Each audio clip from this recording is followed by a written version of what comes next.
And welcome to your Newsmax Daily for Monday, October 27th, 2025. Hope you had a fantastic weekend.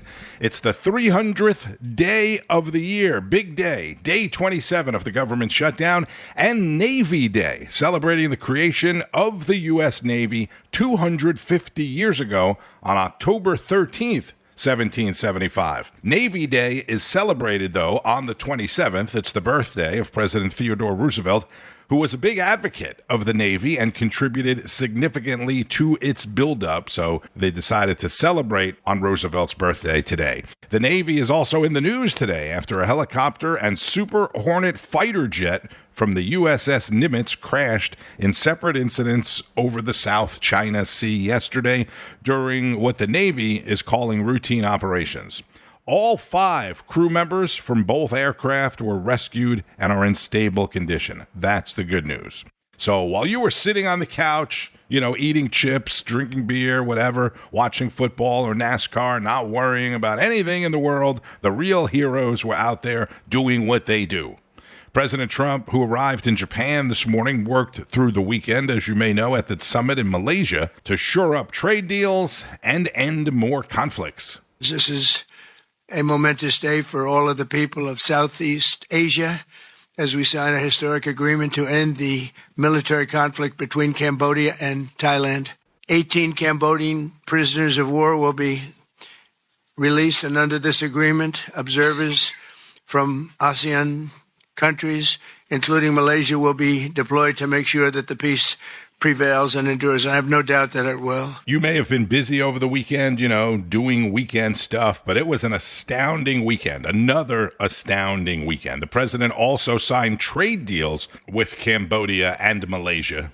Treasury Secretary Bessent said the United States has the framework of a trade deal with Thailand and possibly China ahead of Trump's meeting with China's President Xi later this week in South Korea. Based on this substantial framework from the past 2 days, I think that this could be the fantastic meeting between the two leaders.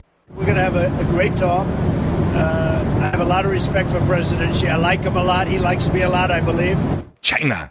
This is China expert and author Gordon Chang on Newsmax. It's all a mess with Canada. Do you think this is something that Xi will pay attention to as well, since President Trump has made it very clear, I'm not going to talk to Canada, so Xi really has to make a deal when they meet this week? Well, first of all, the Chinese have not confirmed that they're meeting with President Trump on the 30th. The White House has announced it.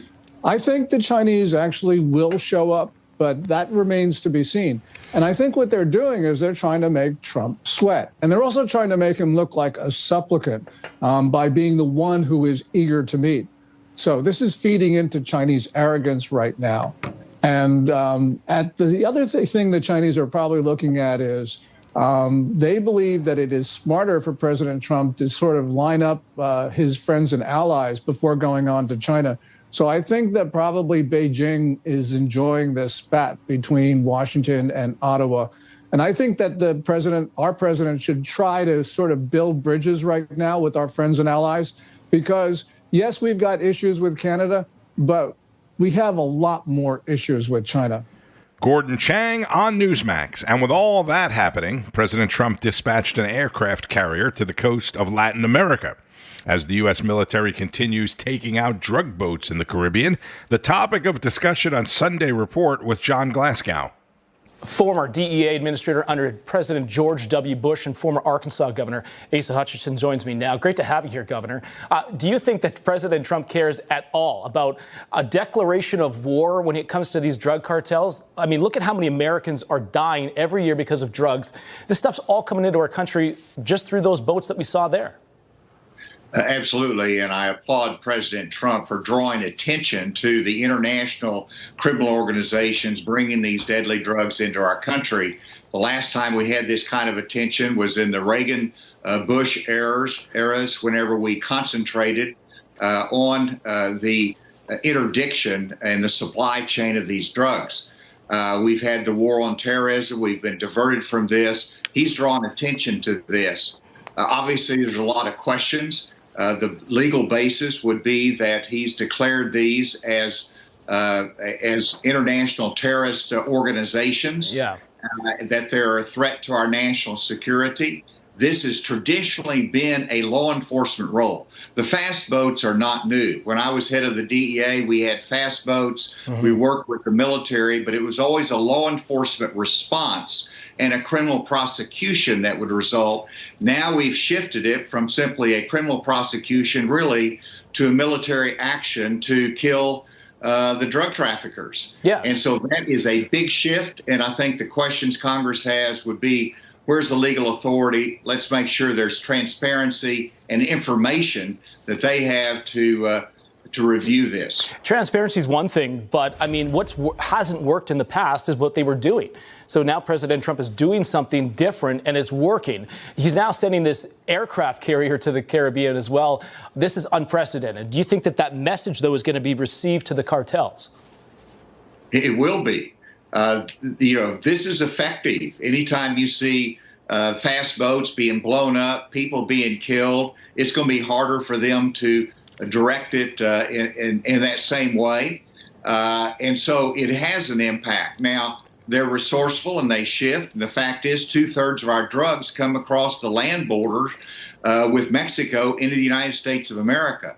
Drug trafficking organizations include the organizations in Mexico. They include organizations in Central America, even organizations that extend in the United States of America. So, we have to wait and see what President Trump, what's his end game here? Is he simply targeting Venezuela and President Maduro that he wants to get rid of?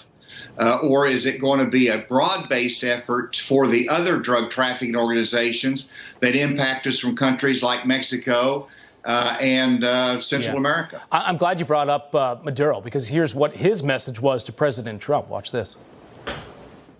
Not war, not war, not war. Just peace, just peace, just peace. Forever, forever, forever. Peace forever. No crazy war. I guess he's reading that off his phone in English. But what do you make of that? I mean, he wants peace, but does he really? Well, I mean, that was nonsensical, actually, what he said. But the fact is, Maduro is an illegitimate president. He is someone that the United States does not recognize, the international community does not recognize as legitimate. And he is benefiting from the drug traffickers that are located there in Venezuela. And so what is President Trump's end game here? Is it to depose President Maduro and to have a change of leadership there, and utilizing this means of going after the drug traffickers as a means to do it? That's something we'll wait to see, but legitimate questions about the end game. I hope Maduro is short-lived in terms of his presidency. We shall see. Host John Glasgow with former DEA administrator, former Arkansas governor, and 2024 Republican presidential candidate Asa Hutchinson on Sunday Report. Tom Basile, host of America Right Now, spoke with Environmental Protection Agency Administrator Lee Zeldin about rare earth minerals, which are at the center of the China negotiations, and more. The president is heading to Asia. He's going to the APEC summit. There's discussion that there may be a conversation with Communist Chinese President Xi Jinping about rare earths. Now, these are critical metals that we have here, but they have been blocked by the environmental community, and our ability to access those and compete on a global scale have been blocked for decades now. What can the Trump administration do to ensure that we can start ramping up production so that we can compete effectively with China? Well, Tom, you hit a really important point. We have these resources right here in the United States, and we should be tapping into it. And on top of tapping into the resource out of the ground is also boosting the entire supply chain. We want to be self-reliant, and it's an advantage for national security, for our economy, and for our environment, too. We tap into our own resources in a way that is so much better for the environment than you see other countries elsewhere around the world. Right. We should not be beholden to a nation like China. We should be independent, especially on something where we have this own resource ourselves. Yeah, and it's actually more environmentally conscious to have a domestic supply of all of these things than to rely on the dirtiest country in the world for it. Trump administration announced that they're going to be opening up more drilling in Alaska. This is an issue that 25 years ago, when I was at the EPA, we were talking about. We've been fighting about this for so long. How will Americans feel the impact of this action on the part of the administration? Well, President Trump campaigned on this, and the American public voted for it. This is part of the Trump mandate, unleashing energy dominance. And at agencies like EPA, Department of Interior, Department of Energy, the Department of Commerce, and more, we all are working together. We're not siloed off. The president created a National Energy Dominance Council, and tapping into these own supplies and building the pipelines to be able to transmit allows us to create American jobs, to bring down energy costs, to be exporting rather than importing, to be more independent as a nation. It is filled with economic prosperity, and opportunity is something that we should have done a long time ago, as you pointed out. Yeah, absolutely. All right, look, I would be remiss if I didn't ask you the New York question. You're from New York. You're a former New York congressman. You almost became the governor of the state of New York. The prospect of having a socialist, a radical Islamist, and an anti-Semite potentially being the mayor of the largest city in America. Your thoughts on what you have seen in the Empire State unfold over these last number of months? Yeah. Well, listen, so the Hatch Act sets some left and right limits on how I can answer that. So unfortunately, it's not as unfiltered as I normally like when we speak, Tom. I would say, though, as a New Yorker, born and raised, I want what is best for this state and for the city. And we need more public safety and rule of law. We need economic opportunity. And when people are leaving New York City and New York State and they're fleeing for other places like Florida, Texas, the Carolinas, and Tennessee, it's not like they're putting New York City in timeout and saying, hey, if you get it right, I might come back. These people, these businesses, they're leaving for good. Families are being broken apart forever. So that a decision that you make, it's not just a decision as to like, hey, where do we want to go in the weeks and the months or even the years that are ahead? These decisions, whenever any American in any of these races head to the polls, you really need to be thinking about way into the future. And for New Yorkers, I think it's certainly a crossroads moment. And it's just important to get informed, to participate in the process, and to think about the future, not just what's right in front of you, but long term. EPA Administrator and former New York Congressman Lee Zeldin on Newsmax with Tom Basile. Early voting started this weekend in New York City's wild mayoral election. I don't even know really how to describe it or, what to tag it with. Troubling, concerning, sad, all of the above, surprising, and then some. More from Lidia on Sunday Agenda. Why did the 9/11 terrorists target New York City? Because it is the capitalist capital of the world.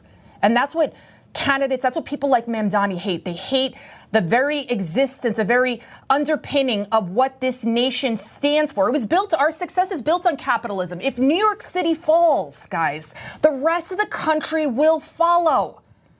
Mamdani is so radically anti-American. Here he is hugging an unindicted co-conspirator of the 1993 World Trade Center bombing, where 6 people died. And you saw in the debates, the media, they don't even cover it, but we're covering it here. And I want you to take a listen here on how Mamdani reflects on 9/11.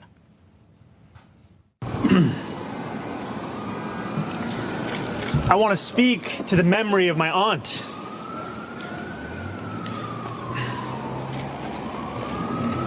Who stopped taking the subway after September 11th because she did not feel safe in her hijab. That's what he cares about, not the almost 4,000 people that died that day. That was incredible acting, though. I think I almost saw a tear come down his little face. Mamdani, he is a Nepo baby. like Andrew Cuomo. He's never had to work. His parents are rich. His first job was at 30 years old as a state assemblyman, where he proposed no bills. And he had the worst attendance record. Why? Because he's been training for this role to be the mayor, the Marxist mayor of New York City, I think, for years now. He's also only been a citizen of this country for 8 years. He's a dual citizen of Uganda. So what does he even know about America or New York City? This is only a mayoral race, but with Senator Chuck Schumer, New York Representatives Hakeem Jeffries and Alexandria Ocasio-Cortez, and others supporting Mamdani, Florida Congressman Randy Fine has introduced a bill called the Dual Loyalty Act, which would prohibit anyone holding a foreign citizenship from serving in Congress. The Dual Loyalty Act, Florida Representative Randy Fine. In case you missed it, I want to go back to Friday's Finnerty, which was somewhat groundbreaking, at least refreshing, I thought. Joining us now for the first time, someone who is willing to come on Newsmax and start that conversation, the former host of Meet the Press and host of the Chuck Todd cast. Chuck Todd, we appreciate you being here. Thank you. No problem, Rob. Look, I will say this. I don't say this as a clarification, but it's sort of a frustration of mine, which is I think both left and right sometimes look at somebody who's not on their side and assume they must be on the other side. Some of us are swimming in this middle of this stream. I accept the premise that if you're not on one side or the other, people get skeptical. But I'd like to think, believe it or not, some of us are stuck here. You understand why this audience might consider you a left-wing news host, totally, right? By the way, and I accept that many people, all of this stuff is subjective. Okay. Right? I always say this about whether they're listening to you or me or anybody. You know, ultimately, all you have is your own personal credibility. You stick with your facts. And at the end of the day, I think our job is to help. You know, I'm not here to tell you to drink the water. My job's to lead you to the stream. What do you think was the biggest mistake, Chuck, of the dominant media during the 4 years that Joe Biden was president? Oh, I'd go back over this. I think the biggest mistake legacy media made was deplatforming Donald Trump. I think the reaction post-January 6th of suddenly saying anybody who was on the other side of that issue wouldn't certify the election and deplatforming him off of Twitter and Facebook, now X, of course, it made everything worse. Because what happened, right? We have now completely different ecosystems. And that is less healthy for the system than anything else.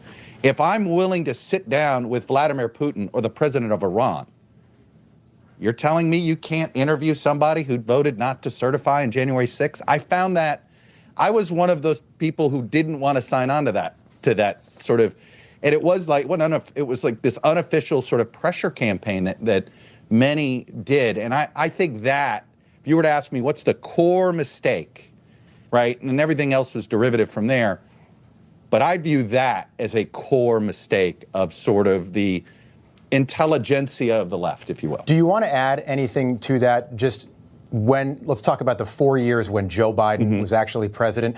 Maybe mistakes or something that you wish the dominant media did differently. And when I say dominant media, we can call it legacy media, corporate media, whatever. Yeah. Well, look, I think that it was not. I don't know how you know where I'm going with this, right? No, I do. Look, I don't know how you. Look, I don't know how you measure this because it's always been, there were some of us who thought, why aren't more people questioning? Look, our polling, for instance, at NBC News, we were constantly polling the age question. It was clearly a huge issue with the public.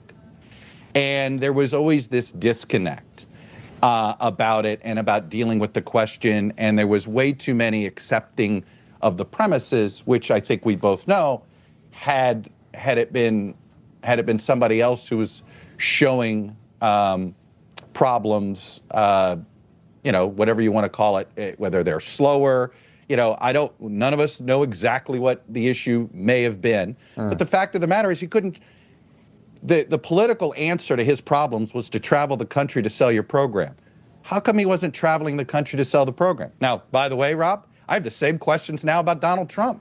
How come he's not traveling the country selling his programs anymore? He's traveling the world selling his programs, right? A little bit traveling the world, but he's not talking to the American public the way he did as much in his first term. See, and I think politically, that's a problem for him. I think that's why his numbers are flat. So that's a tough one for me, just because anytime somebody compares Donald Trump's schedule to Joe Biden's schedule, I think we run into problems. And with Joe Biden, I know the polling, but I don't think the polling indicated chronological age. You know, Joe Biden in his late 70s at the beginning of his presidency and then into his early 80s. I think it was what was happening between Joe Biden's ears.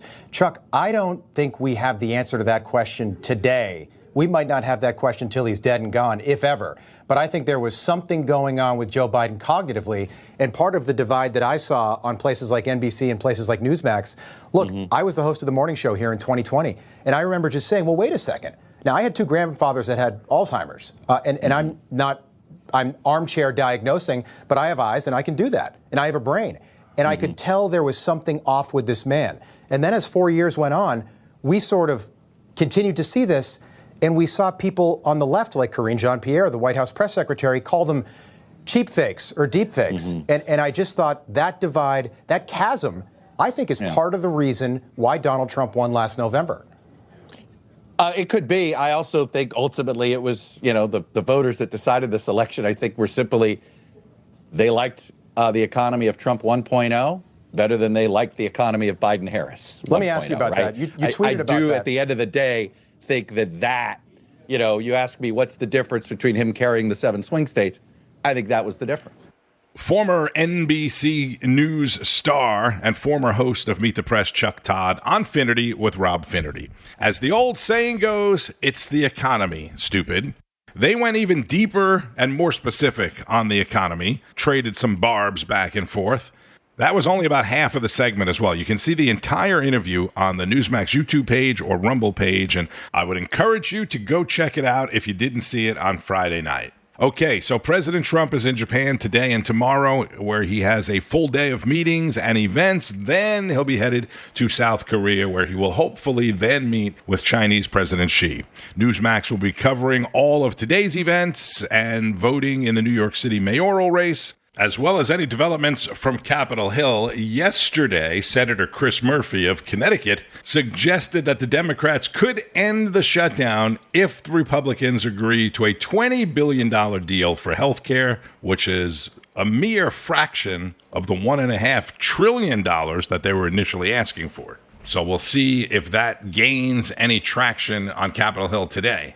And $20 billion is not just some random number. Senator Murphy told CNN yesterday that $20 billion is the same amount of money that President Trump gave to Argentina. You see, there's always some agenda, and he didn't give $20 billion to Argentina. He, being the United States, invested $20 billion in Argentina through a currency exchange.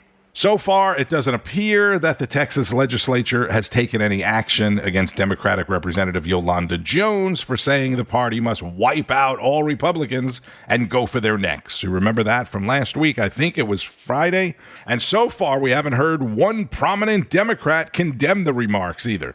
If you live in Texas, you must push your local elected officials to take action. It's unacceptable.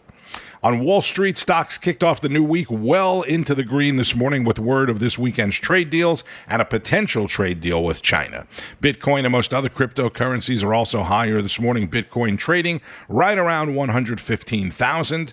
Gold is down about $90 at $4,050 an ounce. Be sure to keep up with all of today's news and breaking developments on Newsmax, N2, and at Newsmax.com. Also, make sure you have the app so you can stay up to date anywhere, anytime. You can sign up for breaking news alerts in the app so you are alerted immediately.